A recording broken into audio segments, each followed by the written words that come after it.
kita berkumpul dengan rasa yang sama, dengan rasa sakit yang sama, dengan kepedihan yang sama, sampai melukai hati-hati kita semua selaku santri. Betul? Coba bayangkan, ibu-ibu, bapak-bapak semuanya yang ada di sini, bayangkan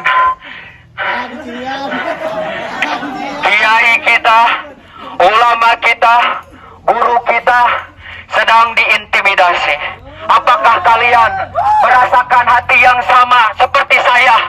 Saya yang jauh di sana merasakan sakit yang begitu dalam.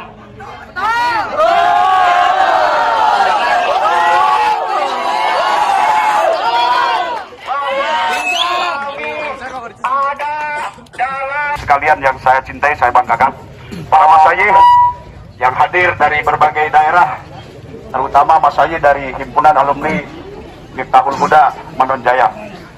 Sebagaimana yang telah kita ketahui bahwa di 2 hari yang lalu ananda kita dari Pondok Pesantren Fathur Rahman As-Saifiyah sekaligus dengan pimpinan umum mengalami satu intimidasi, satu tekanan dari salah satu oknum di mana yang merasa terganggu dengan kehadiran pengeras suara, sehingga bukan hanya mengintimidasi anak santri, melainkan dia sudah berani mengintimidasi pimpinan umum.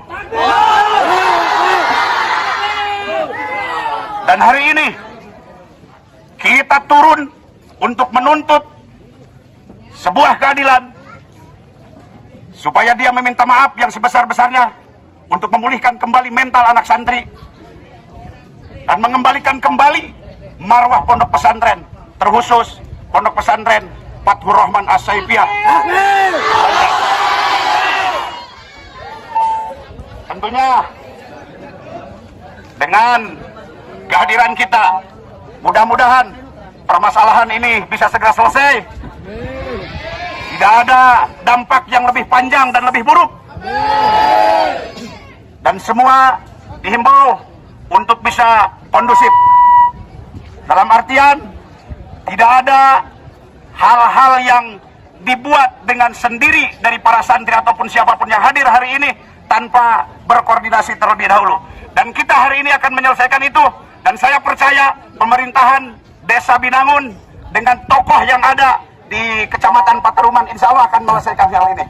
Sekali lagi kita tuntut supaya dia meminta maaf, memulihkan mental ananda santri, dan mengembalikan marwah pondok pesantren Fathur Rahman secara utuh.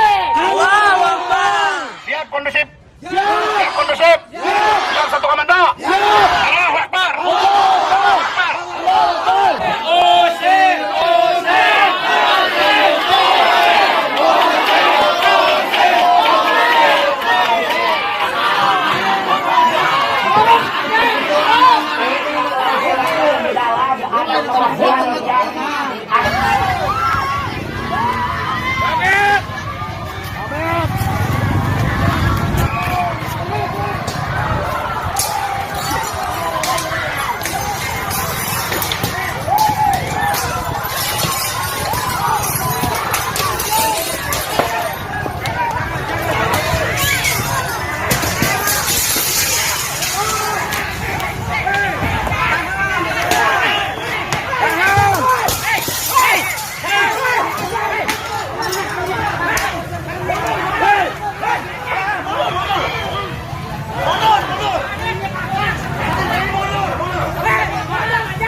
Saya yang pihak ketiga. Tidak ada yang masuk ke sini.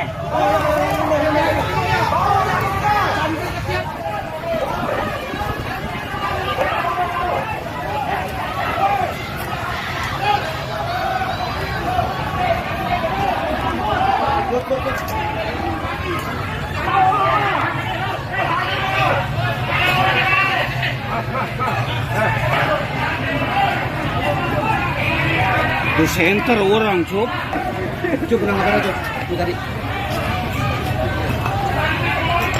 Dia itu pensiunan TNI. Nah, jadi lama di Bandung, terus pindah. Dia ke daerah mana nih, Pak Marican ya? Binangun. Dan kebetulan itu kan dekat dengan pesantren.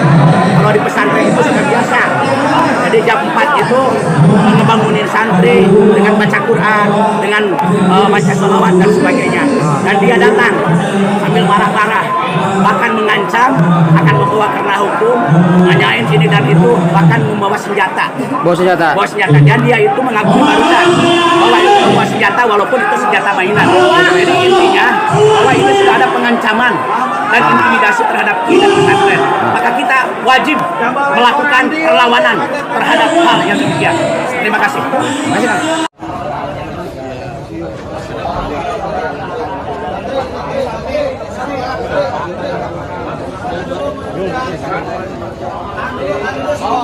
Mau keluar.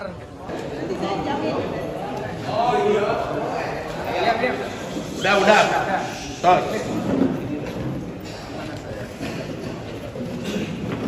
Bapak dan Ibu yang saya hormati, tadi sudah disampaikan dari awal ya, terkait dengan mungkin sudah asing deh ataupun tidak aneh lagi karena ini sudah beredar luas di media sosial. Ya, kami mencoba, pemerintah Desa Binangun mencoba untuk menyelesaikan permasalahan ini yang sedang berkembang. Gitu.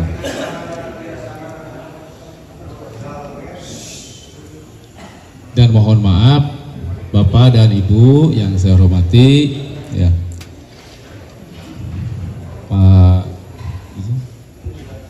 Ade Yusuf. Pak Ade Yusuf adalah warga Binangun.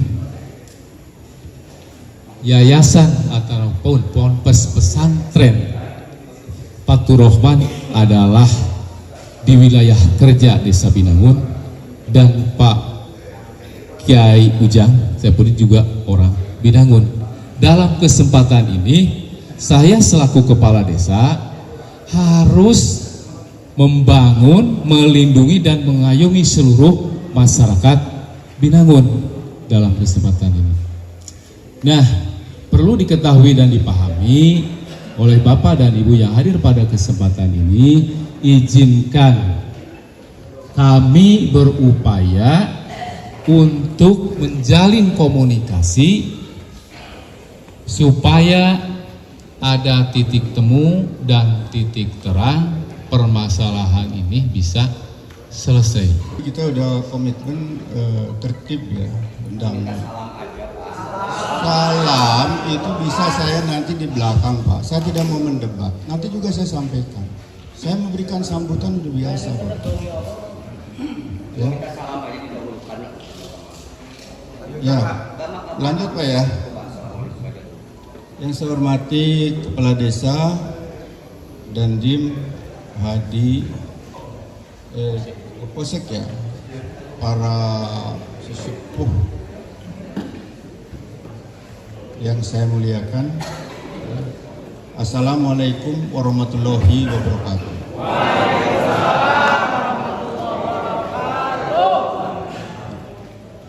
Pada kesempatan ini saya diundang oleh Kepala Desa.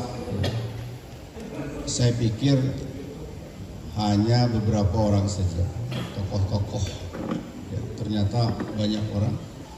Tetapi saya bersedia yang memberikan suatu keterangan yang real. Ya. Saya kembali ke daerah asal saya itu untuk menenangkan diri. Ya. Saya ingin tenang. Tapi pada kenyataannya suara dari speaker itu ya, saya agak terganggu. Karena apa? Saya ini orangnya suka sulit tidur. Kalau tidur saya larut malam. Kemudian jam 3 sudah dibangunkan. Saya sensitif sekali. Ya saya ikut terbangun. Kan begitu ya. Saya itu, Joli udah rebik katanya. Udah kenyang itu. Ya subuh, ya pagi, ya siang, ya malam. Demikian. Hanya menanyakan Pak Ujang, saya bilang, saya ketuk pintu baik-baik. Ya.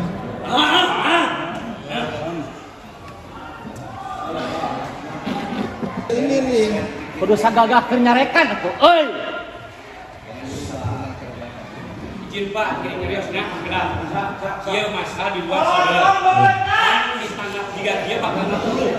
Ini kayaknya bakal itu salah, di campuran selesai.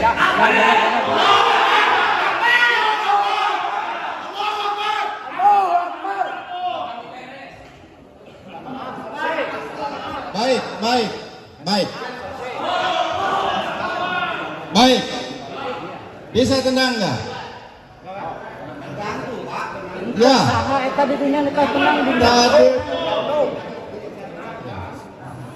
Tadi permintaannya saya suruh meminta maaf. Ya.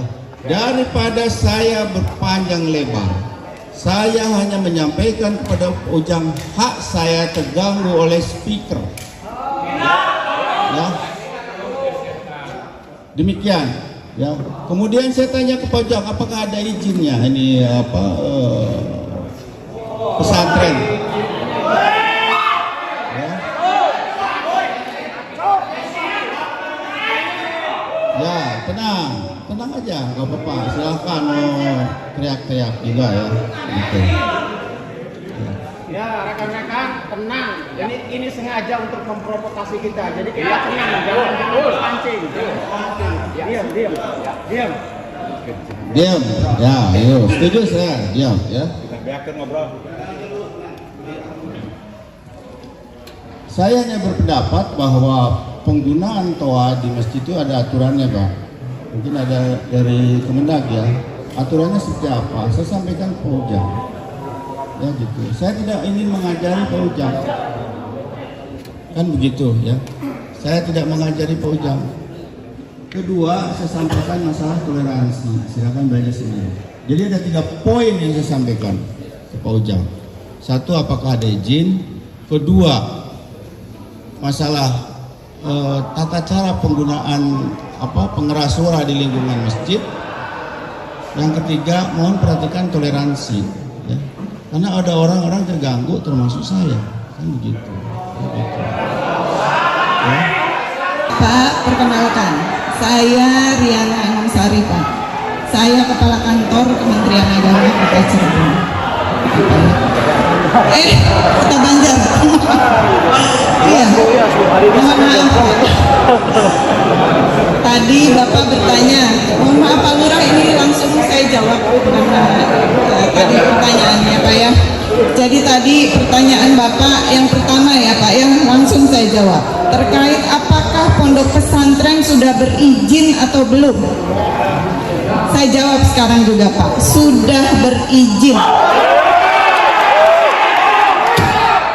Izin operasional pondok pesantren sudah keluar, yang mengeluarkan Kementerian Agama dari pusat, Pak. Itu yang pertama.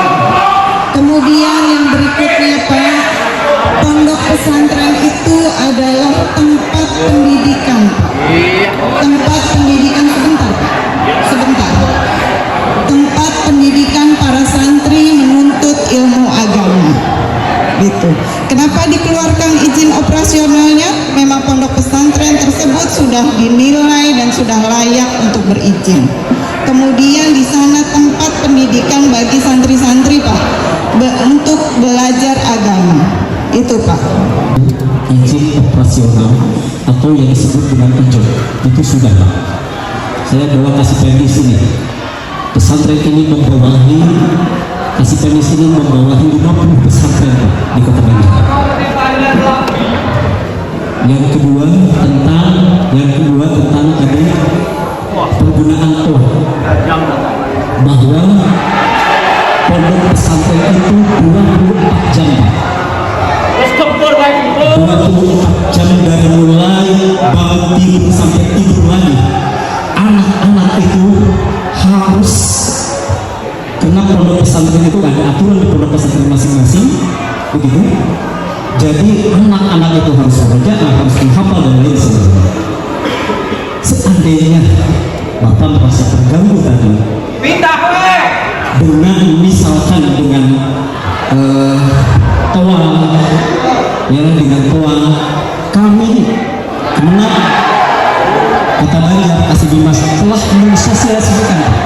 Bahkan jauh-jauh hari di bulan Ramadan itu telah kami sosialisasikan. Tapi terkait dengan pondok pesantren itu ada aturan. Ada aturan masing-masing di pondok pesantren. Pondok pesantren A akan berbeda dengan pesantren B. Atur Rahman akan berbeda dengan Darul Ulum ataupun dengan yang lainnya. Jadi saya rasa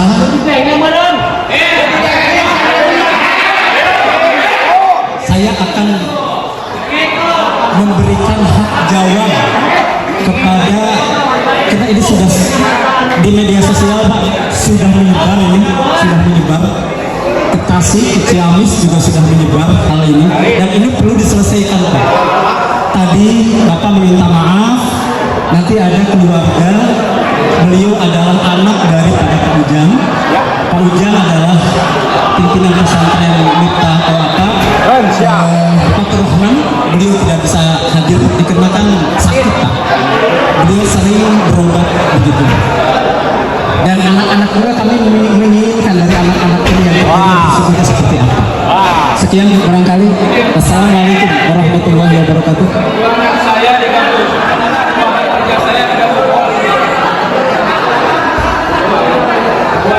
Tolong yang di luar demi keamanan ya, tolong diamankan. Tolong diamankan. Sekian Pak yang dapat saya sampaikan. Assalamualaikum warahmatullahi wabarakatuh.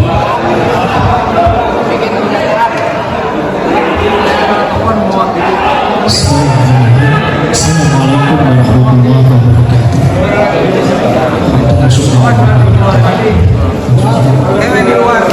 Susah jawab. Mewakili Bapak selaku pimpinan umum Bapak Pesantren beserta santri dan keluarga pesantren, merasa sangat dirugikan atas tindakan dan perilaku Bapak terhadap kami, terutama dengan cara Bapak pada hari Jumat subuh itu sangat mengintimidasi Bapak kami sampai beliau sakit beserta para santri semua yang ada hadir di sini. Dan apa yang dikatakan oleh Bapak tadi itu tidak ada yang tidak sesuai, betul? Nanti mungkin silakan, karena saya juga kemarin yang sedih saksinya itu adalah Rois yang memimpin pengajiannya, kemudian ada sebagian para santri yang melihat. Jadi cara Bapak untuk menegur atau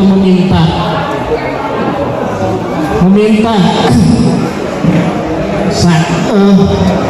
klarifikasi terhadap apa 3 poin yang tadi Bapak katakan, Bapak tidak menggunakan akhlak. Sampai-sampai ada saksi santri Bapak menggedok-gedok pintu, betul? Kalau gitu mungkin itu saya merasa sangat dirugikan. Monggo saya sama Ang bisa diperhatikan. Assalamualaikum warahmatullahi wabarakatuh. Waalaikumsalam. Mohon izin, saya adalah ponakan daripada pengasuh pesantren Fatur Rahman. Jadi berhubung paman saya sakit dan beliau tadi memberikan mandat pada saya untuk mendampingi adik saya dalam mediasi ini. Dan yang tadi Bapak katakan tidak sama sekali sama dengan apa yang dikatakan oleh adik-adik kami, anak-anak kami. Bapak tadi ngetok dengan baik, tapi kata mereka Bapak memukul-mukul kayaknya dengan kepala tangan. Bapak sampai membentak-bentak, bahkan Bapak berani katanya membentak bibit saya, isi pengisi masuk pesantren. Dia kan perempuan, tapi Bapak tadi kan mengatakan bahwa bibi disentak-sentak, dibentak-bentak sama Bapak. Kenapa Bapak tak jujur tadi? Nah ini yang Bapak tadi katakan clear, ya kan enggak? Yang kedua, tadi Bapak katakan toleransi. Bapak mau bilang jam 3, tapi anak-anak mengatakan jam 4 ya, jam setengah 4 di pesantren manapun setengah 4 itu udah baiknya bangun Pak. Kalau Bapak muslim harus terima kasih dibangun untuk ibadah Pak. Setengah 4 itu iya, saya jujur, kalau Bapak muslim dan Bapak ingat mati pasti Bapak terima kasih ada anak saya. Kenapa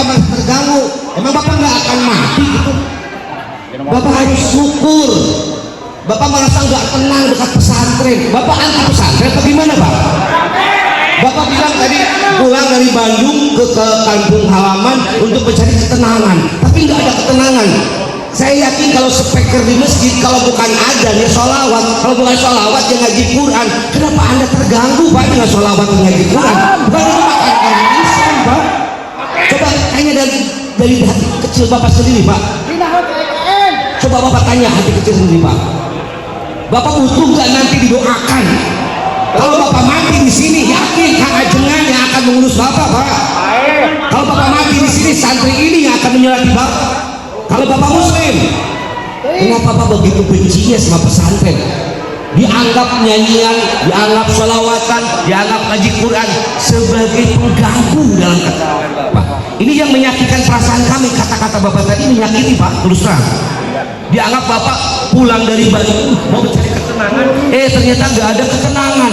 Jadi speaker mana ada di masjid ada yang namanya apa, nyanyian dangdut. Tolong Pak, minumnya pakai tangan kanan, jangan pakai tangan kiri, Pak. Harus sopan. Jadi Bapak banyak yang salah, Pak, sebenarnya. Duduk di pesantren, dekat pesantren, Bapak harus berterima kasih.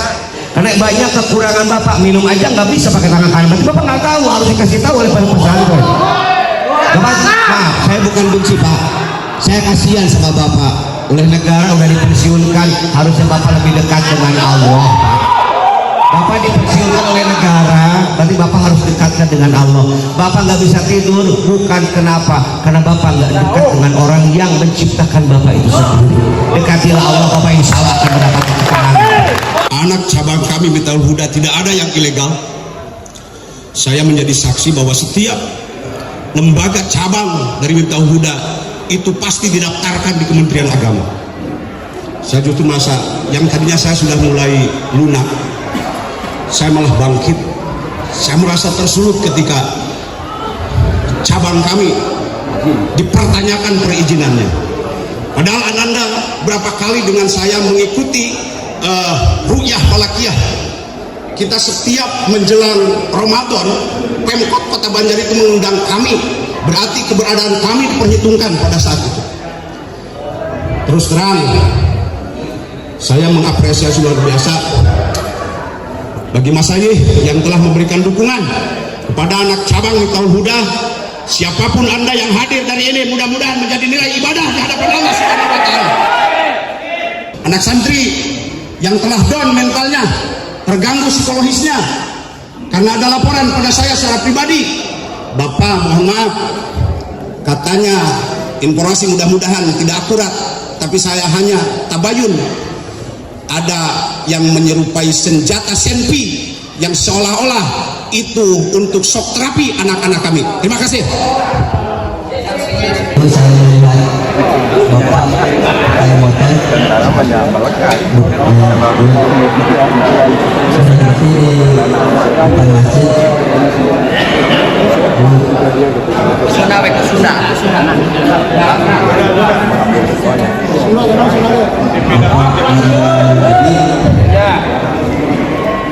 di sini. Lalu saya menyampaikan Bapak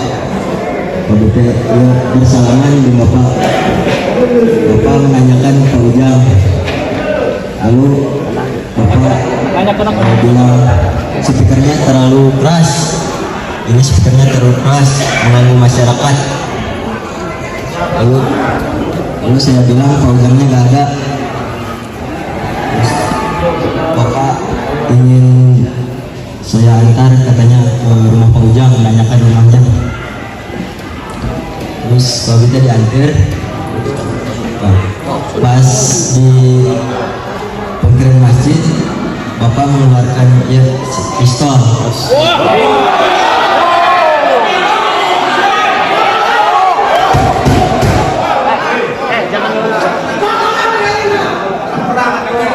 Pistolnya dimasukin dengan bawah tas.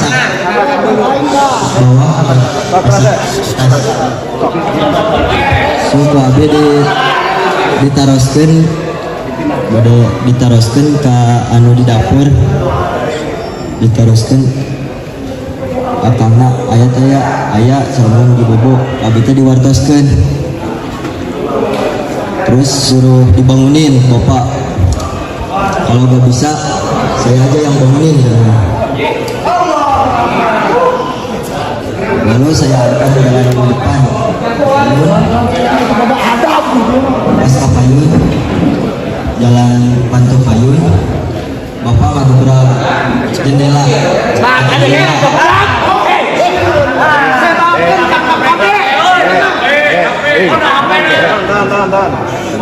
Ngedorong jendela, sekarang ngedorong pintu. Terus abi teh katingali aya istri anu keluar, abi langsung wih.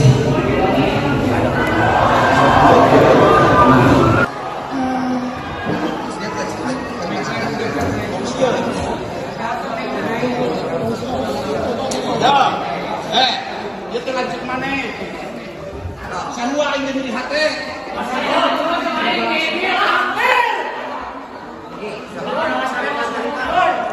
Terus teh abi teh ngadangu anu ngegedor pantau mengitari gitu. Terus abi teh dibuka bili tamu anu penting gitu. Pas dibuka teh abi teh kenapa ngaroskeun cenah aya paujang gitu. Abi teh kedah pada bisa urang heula abi teh ngaros ka ET. Ngaros ka ET terus tu ET teh di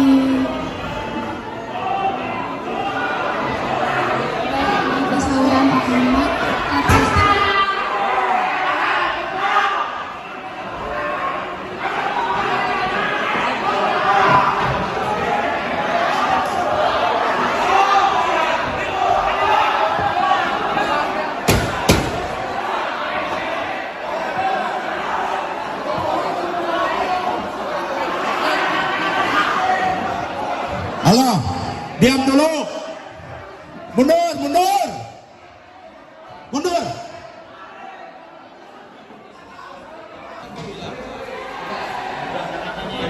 Jawab lu tadi bawa senjata tuh. Sok aku ke heula. Bawa senjata tuh.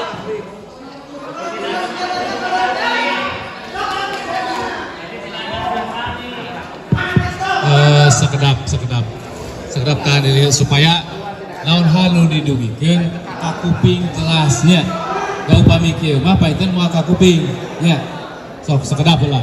Naon nu bade didugikeun urang terang heula supados jelas centre kahartos ku urang sabudayana. Sebagai warga yang taat terhadap hukum, tetap ini harus ada kelanjutan secara hukum. Mohon maaf,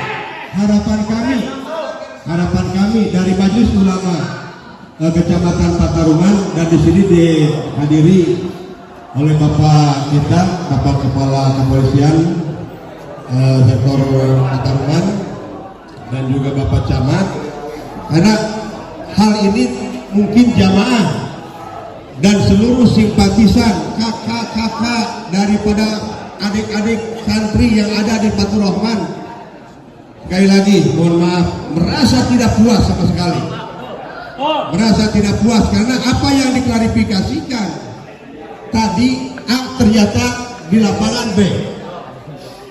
Mohon maaf, sekali lagi bukan kami membangunkan hal yang telah tertidur. Mohon maaf karena ini adalah bentuk daripada tanggung jawab kami sebagai Majelis Ulama Kecamatan Pataruman. Mestinya semua bangga. Pataruman itu dari mulai ujung desa ke ujung desa merasa dibimbing dan dibentengi oleh pondok pesantren, tetapi di bagian lain ada yang tidak cinta. Parah, Pak. Ini kayaknya balen. Oke. Kalau ini sangat ini ya, apa namanya? Ini sangat debatable. Dah siap. Debatable. Maaf Pak, Bapak, maaf itu yang saya omongkan. Belajar debat bebal yang bebal.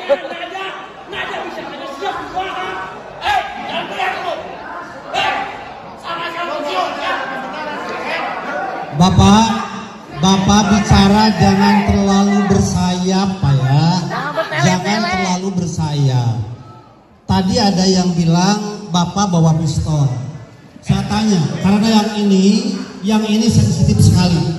Saya tanya, Bapak bawa pistol atau Bapak bawa yang mirip pistol? Saya ada di rumah, silakan dilihat. Tadi waktu malam tadi datang ke situ. Saya bawa itu mirip pistol.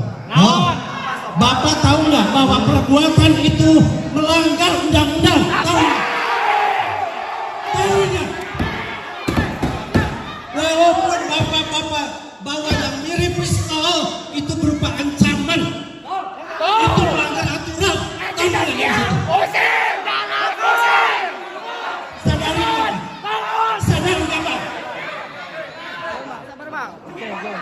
Apaan? Mantan tentara nggak tahu yang. Jadi begini, Neng.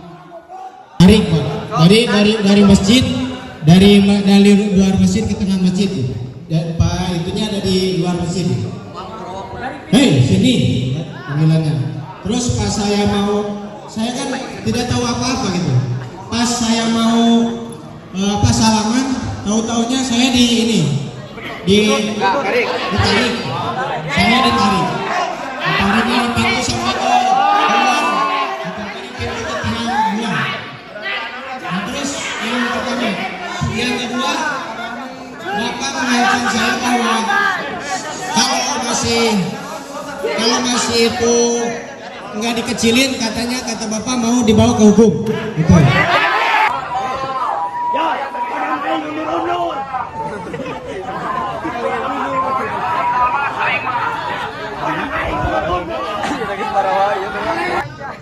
Ada hukum tertinggi adalah akhlak. Dan kita pastikan sebagai santri yang cinta tentang keadilan, betul? Kita kawal sampai ke titik mana kemenangan untuk kita. Siap? Kita bareng kawal menuju Polres untuk penegakan tentang keadilan. Buktikan solidaritas kita bahwa santri satu yang lain tersakiti, kawan-kawan kita dan kita semua juga merasakan. Sekali lagi siap tertib. Untuk secara berangsur kita berjalan menuju Polres, insya Allah bareng. Ya.